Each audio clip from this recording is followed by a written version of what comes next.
All right, folks, as I promised, I'm going to bring on different experts in different fields on financial news. And I got another one now, Chris Kline, the co-founder and COO of Bitcoin IRA. This is going to be important because, man, markets are jumping right now. Cryptocurrencies are going wild. Bitcoin, Ethereum, XRP jump after Powell's Fed speech. This is crazy. I mean, looks like interest rates are going to come down a little bit. How does this help Bitcoin? Man, give us your expertise, Chris Kline. Thank you so much for joining me. Hey, thanks for having me today, Nino. It's a pleasure. I hope I don't get a knockout punch by the end of this. And that is no cheap shots. Hey, but I gotta say, like, I just feel like the whole crypto world is like gambling, dude. Like, I have XRP, I have Bitcoin, I have some Ethereum, I have some Doge, but it's just like to me, it seems like I don't know. Like, I just feel like I'm playing roulette with everything or a blackjack. I'm at the casino. I feel like I do hold gold and silver, tangibles, metals. I feel like that's a must have. But the cryptocurrency market, I'm just kind of like, I don't know. I feel like I'm at the casino with that. Am I right in thinking that? Well, it's something to think about with that casino metaphor is if you're at the casino, you're deciding to bet, right? You're deciding to bet on red. You're deciding to bet on black. You're deciding to do what you're going to do with blackjack or even craps, right? What we don't decide as Americans is we don't decide to bet on the US dollar. That's all we have is the US Right. dollar. And Powell today made it very clear, and I don't know if you know this, Nino, is last week, a week from today, August 15th, 1971, Richard Nixon was president. He took us off the gold standard. So we are now 54 years into what I call filthy fiat, money that doesn't actually have a basis to it. So Right. 54 Printing years money out of later, thin air. exactly. 54 years later, we now have a situation where Powell said today, without so many words, he basically said, if I lower rates, I'm going to help unemployment, but I'm going to hurt stubborn inflation, is basically what he said. So now we're 54 years later, and we're in a situation where the Fed has one weapon, and that weapon is a double-edged sword, meaning it's kind of like if you were to punch your opponent out in the ring, he also gets a nice hook or an uppercut on you as well at the same Happened time. many And times. and that's where we are right now. And that's the I think the epitome of failure of centralization of currency.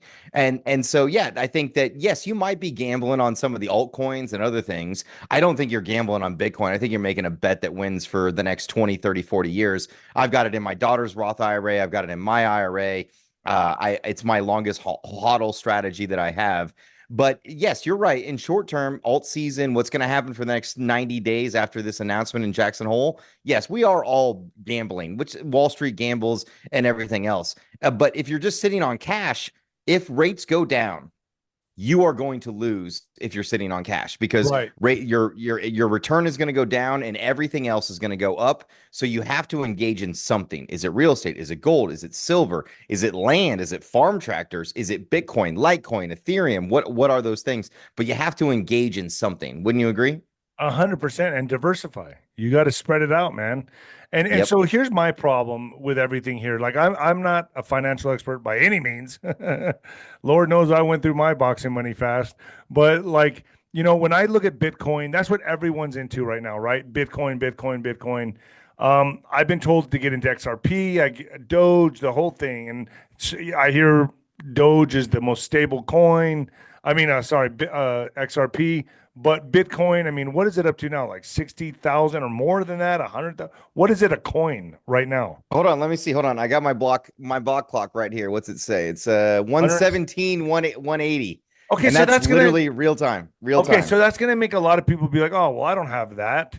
What does that mean to someone like me that doesn't know anything about Bitcoin? So My that's a audience, what big does that piece. mean? Thank you, Nino. Thank you. Because most people think you have to have $117,000 to get into Bitcoin. That's Just to not have a true. coin. Yeah, it's fractionalized. So you can go to the 10th decimal point. We've been living this world of abundance. I don't know when you were born. I was born in 1985. And ever since then, we've 77, been homie. all right, all right, all right, all right. 77, baby. All right, you're right Oh, around the same age. You're right around the same age. We're that generation of kids that we grew up on this garden hose, but we also know how the internet works, right? Like right. we're a special generation, Oh yeah, and we're that old I call it the old world, bro. We're part of that old world, that old paradigm. Yep, exactly. And so if you're thinking that you need $117,000 to buy Bitcoin, you're wrong. It goes to the 10th decimal point. It's called a Satoshi. So you can buy $10 worth of Bitcoin right now on our platform. And it's 0.0000000. It goes all the way down. And we've been living in this abundance world where we keep adding commas. And where we're going next is where we're going to be focused on the right side of the decimal point, which is the Satoshis, the 0.0000. The fractal, So the fractal. yeah, the fractionalization. So when we went to a store when we were kids and we bought say a Pepsi, it was 0.99 cents, right? There's going to be a day where you're buying a Pepsi for 9 Satoshis. That's the Wild. world that we're headed towards because So do you after see? 1971, oh, go ahead. No, go ahead. If you go ahead and finish, I didn't mean to cut you off. But just after 1971, we went off the gold standard. We've just been printing and printing and printing money. So when people look at, oh, real estate's going so high, or cost of everything, eggs, whatever it might be, meat. I mean, you're a boxer, so I know you're putting in the muscle, right? The raw All eggs, that's baby. going up. Yeah, the raw eggs, right? Hey, They're all yo. going up. And that's because we're putting money into the monetary system. Bitcoin is scarce. 21 million will ever be mined. And now we're going to deal with this evolution, this paradigm shift of moving towards scarcity. So, which means we have to go to the other side where a Satoshi is going to be worth what a dollar was worth 10 years ago, 20 years ago, 30 years ago. So do you see all cryptos kind of on the same playing field here, or do you put Bitcoin above all of them? Because I have a lot of people that come on and talk about XRP, that talk about Doge. I Mhm. mean, some people are dead set on XRP and they're like Bitcoin, eh. And really, I don't know the difference. I know I understand what they tell me. Oh, XRP is the most stable. It's the easiest to trade with. Banks are going to use it. Blah blah blah. But what is so special about Bitcoin? Why Bitcoin over all the others is what I'm asking. Well, Bitcoin's like the granddaddy of the game, right? Our name is Bitcoin IRA, and because we started 10 years ago and there was only Bitcoin, that was the only game that was in So town you 10 got years into ago. this early, dude. Yeah, very early. Our first client, actually, fun story, was a former director of the United States Mint, 𝗬𝗏𝗎. I had worked with him on products and projects beforehand. So I called him and said, "Hey, I got this cool thing I'm about to do. I'm about to put Bitcoin in retirement accounts." And he goes, "Oh my God, that's amazing." Now let's think about that. That's the Mint director in 2007, 2008, 2009. So this guy arguably created at that time the most amount of money that's ever been created. He was the guy that was he was printing print on the US dollar, and we were pumping money out to get through the crisis, and we printed money to get through the next crisis, but he put his retirement, it wasn't small, it wasn't big, it was like $5,000, but now he's at over a $500,000 because he's hodled all his way through in Bitcoin. It was the entry point. My first entry point in Bitcoin was $175 a Bitcoin. His was, Wow. I think, 250. And guess what, just so you know, Nino, I bought yesterday. But that I never stopped buying Bitcoin. Now, your question was, though, is Bitcoin reign supreme? A maxi, which, if you know the terms, maximalists, the people that think that Bitcoin is the only crypto that matters. I'm not a maxi. I do believe in Bitcoin. I love Bitcoin, but I also believe in the utility of other tokens that are happening. So you So mentioned you have multiple XRP. tokens. Yeah, I'm actually very heavy XRP right now in my portfolio. So I have 80 different tokens in my portfolfer. I have every token that we offer at Bitcoin How do we IRA. know which one's gonna hit, man? I mean, it's It's just hard. dude. It's How do we hard. know? I Yeah, mean, it's obviously hard. Bitcoin's the front runner right now, no doubt about it. I think everyone would Yep. agree. Bitcoin is a front runner. I know people that buy property with Bitcoin, that Hmm. trade with Bitcoin. Where do you so like let's say someone like me, I have very minimal Bitcoin. I have more XRP than I do Bitcoin, because I'm just hoping to see XRP take off.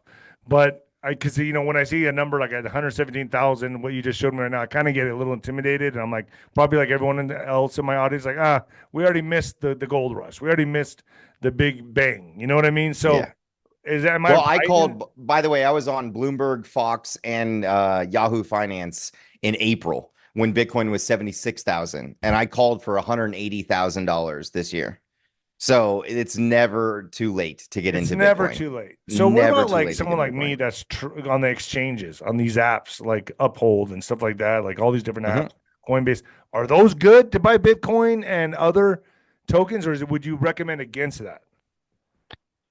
So if you're on exchange, that's a really good question, Nino. If you're on exchange, I would say that if you're trading every day, then stay on the exchange. That's fine. But if you're just buying something and hodling for 3 or 4 or 5, 6 months, or even 3 or 4 weeks, get off exchange and get into a cold storage environment. And I could send some people your way that you could What's a cold teach storage? people. A So wallet? it's a wallet. It's a wallet that's off exchange, basically. So if you think about the way I look at exchange versus cold storage is my checking account versus my savings account. So my checking account has a debit card connected to it, and I do my bill pay through that, right? So I set up all my bills. My savings account is completely isolated from any types of situations where people could possibly scam, fraud, or hack me. That's what cold storage is. You're taking yourself off exchange into a cold storage environment. There's ledger environments. We have a cold storage environment at Bitcoin IRA where there's these layers of protection from if something goes wrong, that you get SIM swapped or your email gets hacked, that you don't lose your crypto. There's so many horror stories And out there about that. they can't guarantee that on an exchange. Nope, that they don't actually. They actually tell you when you're signing up that you should do things like if you're not trading every day, you should be moving assets to cold storage. Oh, Now, the thing is, the problem is, Nino, yeah, I mean, you're a young guy. I'm a young guy. My mom, my dad, my grandma, my grandpa, they don't know how to do cold storage. no. So you have to find a I don't know how to custodian. do cold storage, bro. I did it one time and someone had to walk me through it and I've already forgot. And it's stressful, right? I mean, you have big fingers, right? Let me see Yeah, your fist. Let me see your fist real quick.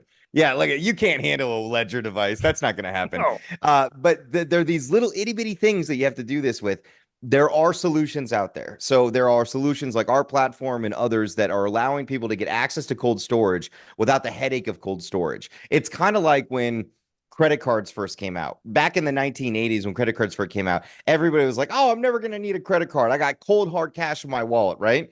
And now we can't live without credit cards. What can you book a flight without a credit card? Can you move into it? Can you rent a hotel without a credit card? You can't do any of these things. That's the future that we're looking at. And cold storage can be done effectively. And there's so many opportunities happening there.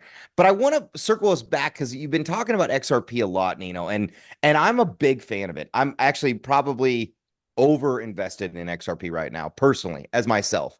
And it's only because I do think that it has the ability to, it's already wedged its way in and it's about to spread, and it's going to take over what's called Swift banking.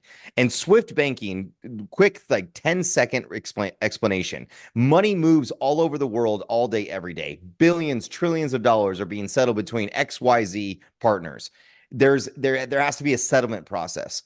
What Ripple or XRP can do is it can streamline that without intermediaries. So there could be a day, and this actually, the XRP, the president of Ripple was talking about this the other day. There could be a day, you know why we get paid? If you're a W-2 employee, you get paid every 2 weeks or every month.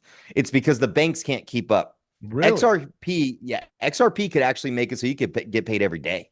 Imagine if your salary was $6,000 and every day you were getting money. How could that change your cash flow process as a human being, right? I mean, I know so many people. I've been there. I've been broke, Nino. I built startups. So I lived actually, just so you know, I lived in a motel, and not like a Motel 8 or a Motel 6, like a Motel -2 for the first year of my entrepreneurship. And nobody knew. And I was living in this place for 9 months while I built my first company. And I remember counting the dollars. I had to pay a student loan payment. I had to pay a credit card payment. I had to do these things. Imagine, and I had to do it all around. Well, I get my paycheck every 2 weeks. Imagine if you just got your paycheck every day. You went to work and you got your paycheck. Dude, when I was boxing, man, they had me staying in, like, I lived like a Spartan, bro. I was cleaning my clothes, washing my clothes in the bathtub in a rent by the hour motel. Okay, so it was. Imagine the stuff I was hearing by the hour. Yes, mine was hearing by the hour. A lot of stuff in those thin walls. Oh boy, I heard things I never. I saw a lot of people coming in with their housekeepers, bro. Yeah, and in fact, my wife now, Carla Kline, she met me when I lived in that motel. Oh, then that's a keeper. She's 100% a keeper, and she stayed a few nights, and we heard some things through the other side of that wall that changed our lives. And I tell you, it's if you're ever gonna go out there and be an entrepreneur and do something great, you got to be ready for sacrifice. Yes, 100%. That's 100%. You got to be ready for sacrifice. So, dude, my life was spent in the trenches. I mean, that's just where I spent 100% in the trenches to get into the mountaintop. You got to do it. Yep. And then when people you get that don't there, want to, don't ever forget what that tasted like, because that's the thing that anybody listening, just remember that once you find success, winter is coming. Winter Mhm. is always coming. You're And always going to it's face the next challenge. and it's harder to stay on the mountaintop once you get there, man. It's Yeah. it's one thing to get to the top, but when you're on the top, boy, everyone comes for you. Ooh. And it's hard to stay on that. You find out who your haters are at Oh, that dude, moment in time, I'm right? like, who needs enemies when you have friends like mine? What do So you think? let's Well, go ahead, go ahead. we digress for a second there. So just so you understand, like that's what XRP can and likely will do by October, November this year. But it's By not going to October, be November, it'll shoot up. of this, and my target rate for XRP is somewhere around $5 to $5.50. And I know that if you go on to Instagram and you just scroll, you're going to see people that are going to say that XRP could be $1,000, $10,000, etc. Here's the reality: that it's not going to be Bitcoin 2.0. It's not built that way. Really? Bitcoin has 21 million Bitcoin that'll ever be mined. XRP does not have that. XRP is not a finite source. It has a great utility, which will solve a bunch of world problems, and it has value for that. But if we end up with a day where XRP is $100,000, then it's almost broken at that point, because Right. it's not going to be efficient. So One you of the see it things I don't leveling out at about $5, $6. I would love to see it peak around $7 to $8 this cycle is my ultimate That's goal. still But if huge. that's still a big win from where we are right now. We just broke $3 again. I've been holding it since 25 cents. So yeah, that'd be a huge win, right? But don't think that you're going to buy XRP for $5 or $3 and you're going to see it get to $100,000. Don't fool yourself with that. So let me ask you this, man, because I'm confused on this. I keep my stuff on exchanges here and there, and I do have some stuff on a cold wallet. Um, I've always been confused when I hear people like, "Yeah, I bought my house with Bitcoin," or "I bought this hotel room with Bitcoin." I'm like, "How do you do that? How does that work? How do you call up a hotel and be like, 'Yeah, I'd like to buy, get this room for tonight. Now, I'm going to buy it with Bitcoin.'" How do you make that transfer? How does that even work? Because I really So don't know. that's a good question. With hotel rooms, I've never actually done that, but I'm guessing if you're like a high roller in Vegas and you're Yeah, dropping like 100 grand on I've the heard tables, about it, they'll bro. I take, swear to you, people have told me yeah, they've done it. they'll take whatever, right? I Right. mean, as long as it's money. With houses, though, this is an interesting concept, because like if you think about the median home price in America is $440,000 right now across America, and there are markets that are way higher and way lower, right? But if you go backwards 5 years or 10 years, it was lower. But it also, if you look at it in terms of Bitcoin, I think it was 5 years ago, the average house was Bitcoin. 4 years before that was 12 Bitcoin. And today it's like 3 Bitcoin. That's what we're talking about with crypto is you have a product. There's two products, right? There's the dollar, there's Bitcoin. The dollar is printed to oblivion. They're never going to stop printing this thing. That's what they're going to keep doing. They showed it in That's why we COVID. need to get They're out of showing, it. yeah. Yeah. That's why you need to hedge yourself against it. And so if you're in Bitcoin, the cost, everybody says, oh, the cost of everything is going up. If you're in Bitcoin, the cost of everything is going down, actually. So the average house is going down. The cost of a dozen eggs is going down. The cost of everything, because it's scarce. And so that's a key point. Now, something else you talked about there is how do you use it, right? So a great case study is in the US right now, most people are accumulating Bitcoin. So we're buying it to hold it for long term.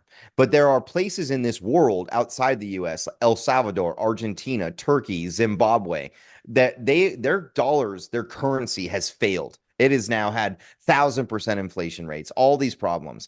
And they are now saying, you know what, I need something better than this. So they're using Bitcoin on day-to-day transactions. Hmm. And it's actually really easy to do. So my daughter's 11 years old. She's about to turn 12. And when she was in TK, I went to her preschool, and the teacher asked me to teach about Bitcoin because she was really excited about it. And this was 10 years ago, right? Or like 8 years ago.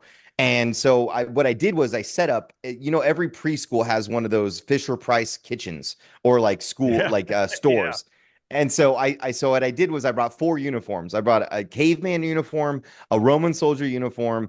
I brought the kid that was normal was in my outfit, and then there's an astronaut uniform. And what I did was I said, okay, each of you go to Isabella's store. That's my daughter. And the caveman goes in, and I gave him a rubber chicken. And the rubber chicken was designed to do barter and trade. Oh, I want to get this apple for this rubber chicken. The Roman soldier came in and I gave him a little gold coin, silver coin, and said, now you do the trade. And then the kid our age, I gave him a $20 bill, which, by the way, Nino, that kid pocketed that $20 bill. So I hope that he bought Bitcoin with it.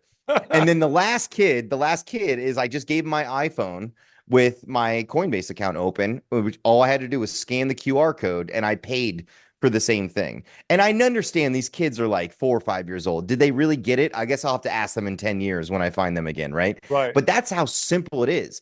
We've been bartering trading X product for Y currency for years.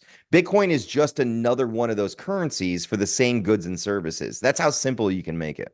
So how do you, like, let's say, if someone was to come to you, your company, what should they expect? What do they expect? Like someone like me, because I want to talk to you off air about this. I'm interested already. What should we expect from what services do you deliver to us? Why can't I just buy on the exchange? So that's a great question. Why Bitcoin IRA? So we were talking about earlier about the 1970s, they took us off the gold standard, right? In the 1970s, they also give us this beautiful tool for long-term savers called the individual retirement account.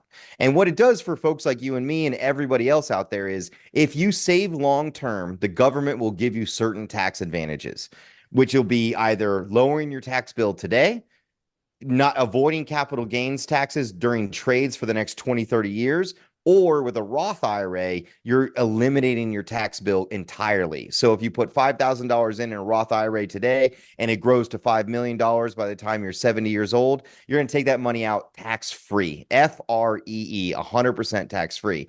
So that's what our goal was, is we're in a retirement crisis in America. People aren't saving. Costs are rising. Everything's getting more difficult. The last thing people are thinking about is, how do I put money to the side for the long-term savings?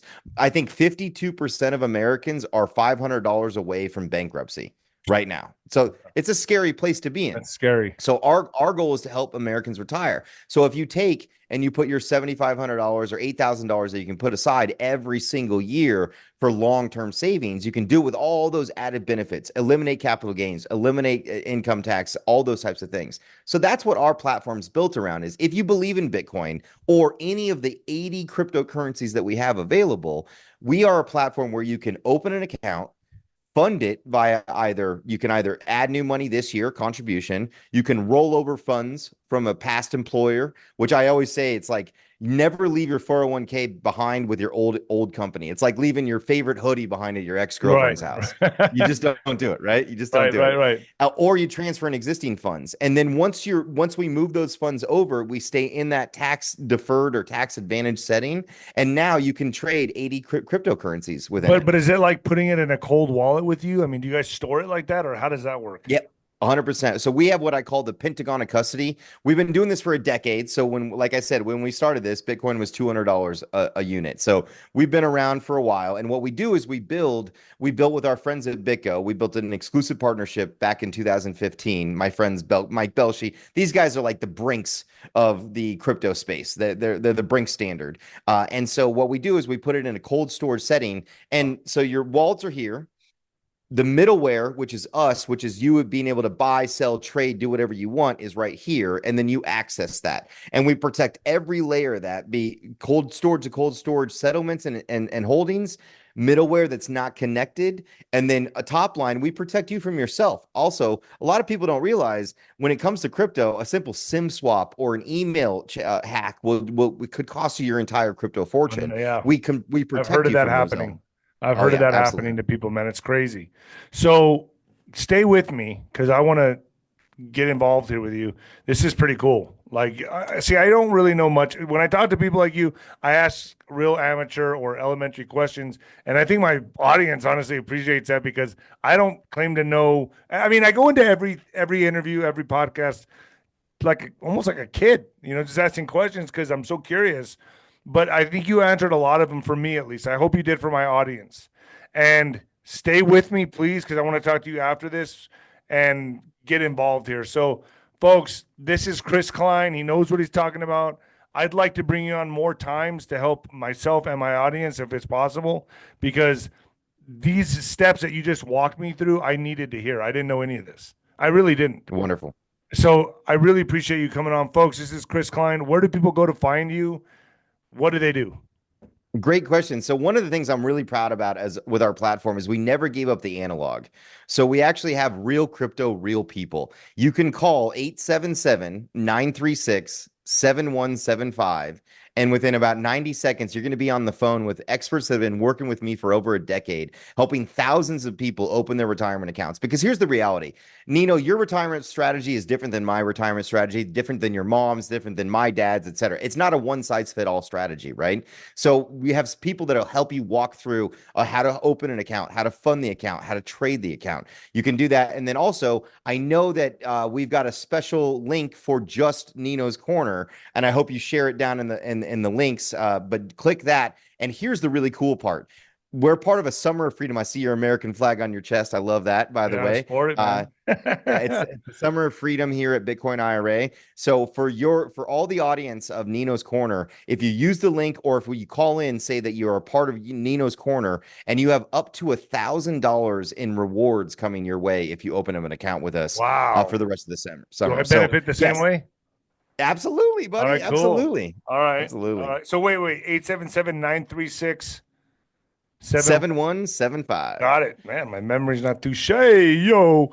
Hitting the head my whole life. Hey, yo. No cheap shots. Hey, but I really appreciate you coming on, man. Stay with me, please. I want to talk to you because I want to get involved. All right, folks, you know what to do. Hit the link down below. Get started on this. We all need to diversify and try different things because we all know what's coming. All right, folks. Thank you. Later.